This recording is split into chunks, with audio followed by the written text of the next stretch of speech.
Langkah yang kelima, yaitu presentasi dan follow up. Nah, kalau presentasi dan follow up berarti kita menjelaskan mulai A sampai Z, menjelaskan apa itu HDI, menjelaskan produknya, menjelaskan bisnisnya, juga menjelaskan nanti siapa saja yang sudah berhasil dan bagaimana mereka juga bisa berhasil seperti Anda nantinya.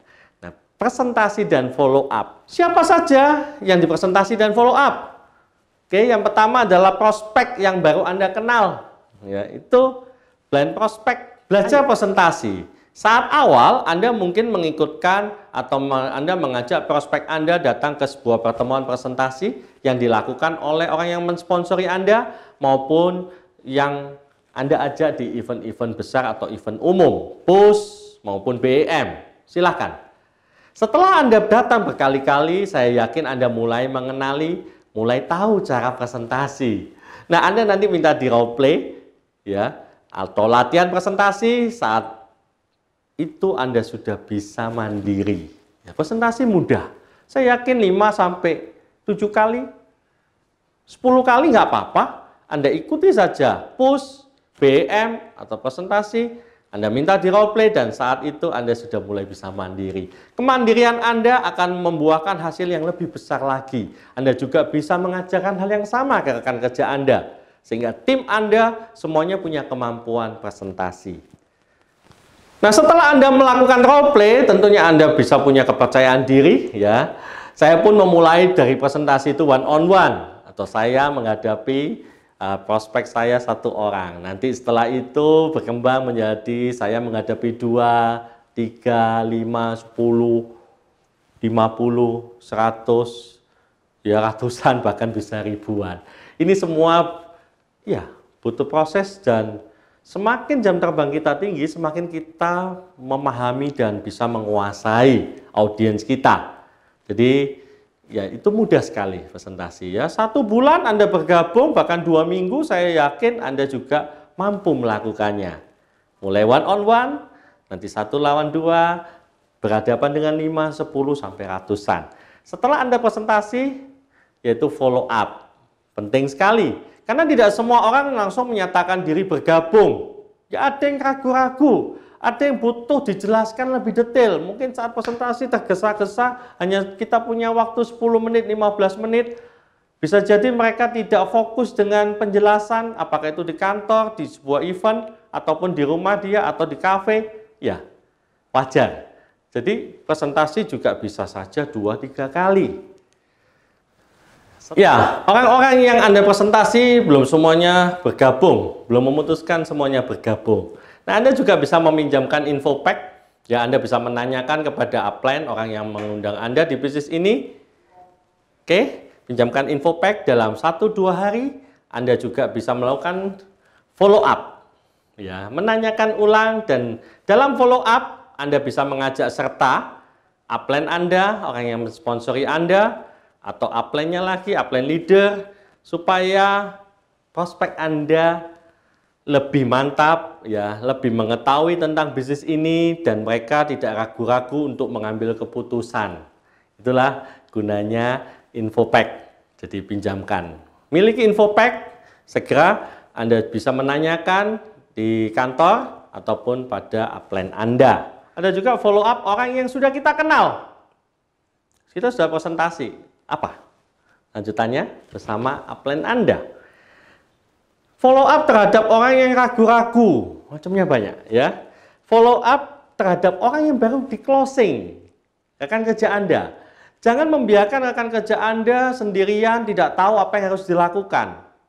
Maksimum 2 kali 24 jam. Jangan terlalu lama melakukan tindak lanjut sehingga mereka akan jadi dingin. Mereka tidak antusias lagi, padahal Bapak Ibu masih ingat orang-orang, ya tentunya Anda mungkin belum tahu ya, tapi saya masih ingat awal-awal saya di presentasi, saya bergabung, wow, saya antusias, saya kepingin mereka, saya kepingin nasib rekan-rekan yang lain, leader-leader lain juga terjadi pada diri saya. Saya ingin menjadi diamond leader, ya, menjadi executive count, menjadi royal count. Nah, itu sampai ke bawah mimpi. Makanya jangan terlalu lama untuk melakukan follow up, meskipun mereka sudah bergabung. Ada juga follow up orang-orang yang konsumen, yang belum menyatakan diri bergabung atau bergabung hanya minum produk. Ada, ya, orang yang seperti itu. Aktiflah memberikan berita-berita terbaru, link-link YouTube, ya, ataupun dari majalah digital kita, supaya mereka membaca-baca, supaya mereka antusias, tertarik, menanyakan bagaimana cara memperoleh benefit keuntungan selain keuntungan minum produk. Ya, saya juga mengalami, awalnya mereka hanya konsumen atau mereka hanya bergabung tetapi minum produk saja. Pada waktu kita jelaskan, mereka belum bisa konsentrasi, mereka belum ngerti apa keuntungan selain mendapatkan manfaat produk. Ya, wajar. Juga kita melakukan follow up terhadap orang-orang kunci kita, ya, orang-orang andalan kita. Ada juga follow up terhadap leader-leader Anda. Tentunya ini bertahap dan Anda akan menjalaninya bersama-sama dengan upline Anda, dengan support system, dengan kami di sini untuk bisa sama-sama melangkah lebih hebat lagi. Langkah yang keenam adalah 3M. 3M. Membaca buku, mendengar audio maupun melihat visual, dan yang M ketiga menghadiri pertemuan, event. Nah, sebagaimana layaknya kalau kita mengerjakan bisnis ini, ya, sebagaimana layaknya ada seorang yang mencari kayu, ya, memotong pohon menggunakan kapak. Nah, tentunya butuh tenaga, butuh konsistensi. Tapi ada saatnya kapak itu tumpul. Sehingga yang awal-awalnya ketika kapak itu tajam, memotong pohon butuh waktu tidak terlalu lama, 1 menit. Berjalannya waktu bisa 2 menit. Lama-lama 10 menit, bahkan setengah jam pun kita tidak mampu memotong 1 pohon. Demikian juga dalam menjalankan bisnis ini.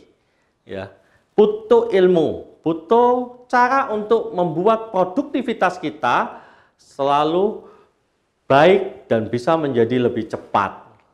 Penuhi 3M agar Anda juga bisa menjalankan bisnis ini dengan baik, lancar, dan bisa menjadi cepat. Produktivitas Anda makin lama makin baik, makin tinggi. Bersama tim Anda, bersama grup Anda, itu akan jalaninya dengan makin lama makin cepat, Bapak Ibu. Nah, 3M, membaca buku. Bacalah buku-buku yang sudah direkomendasikan oleh upline, oleh support system. Tentunya setelah Anda membaca, Anda membuat resume, Anda juga aktif bertanya kepada upline Anda, sponsor Anda, apa maksudnya?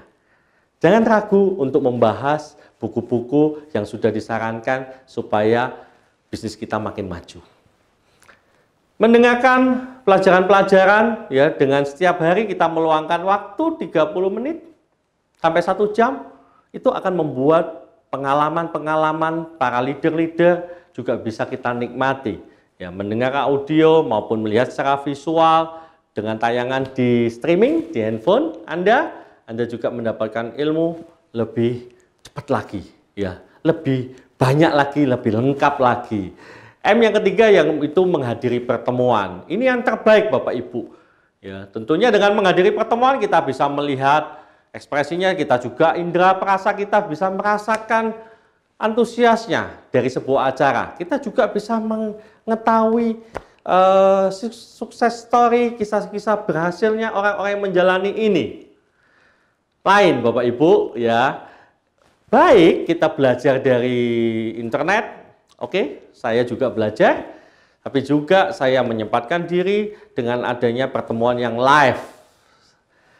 Selalu hadiri pertemuan-pertemuan itu karena saya sering ditanya, pertemuan apa yang paling penting?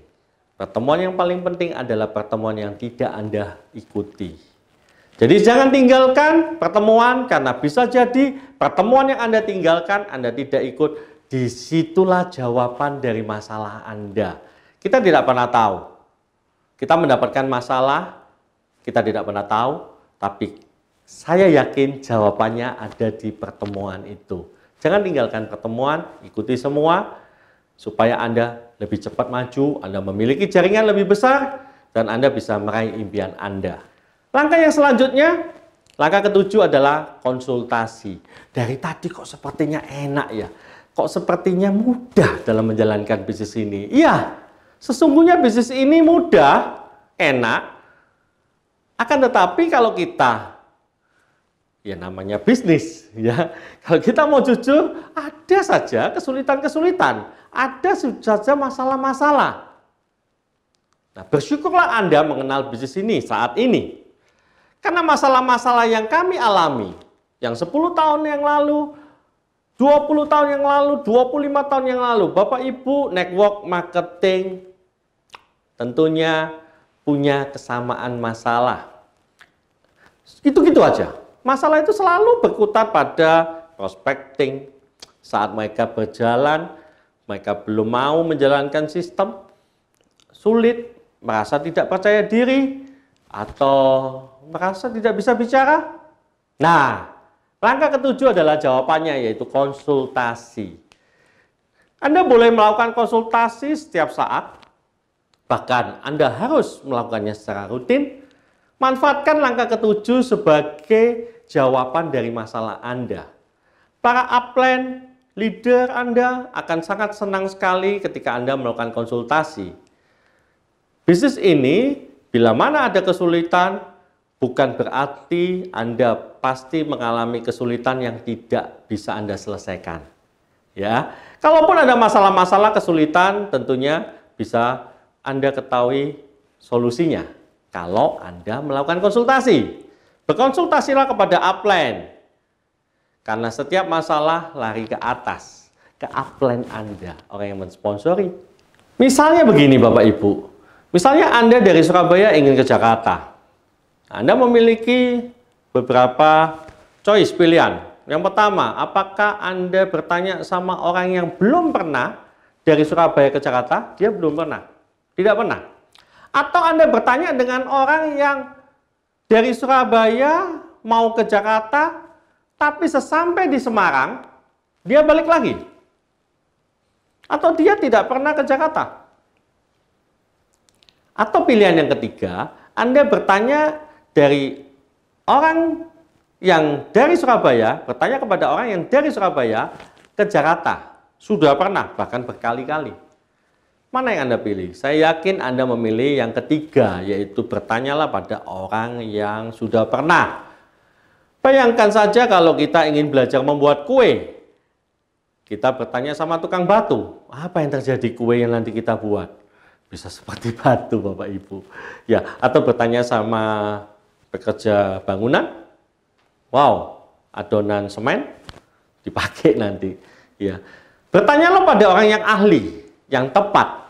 Nah, di sini saya menyarankan Bapak Ibu mencari para upline leader Anda supaya Anda bisa mendapatkan jawaban-jawaban, Anda bisa berkonsultasi dan mendapatkan jawaban yang benar, yang membuat Anda bisa meraih kesuksesan satu demi satu, mewujudkan buku daftar impian tadi. Saat Anda melakukan konsultasi, ya apabila Anda punya masalah atau hal-hal yang negatif yang Anda ingin ceritakan, ceritakan kepada upline.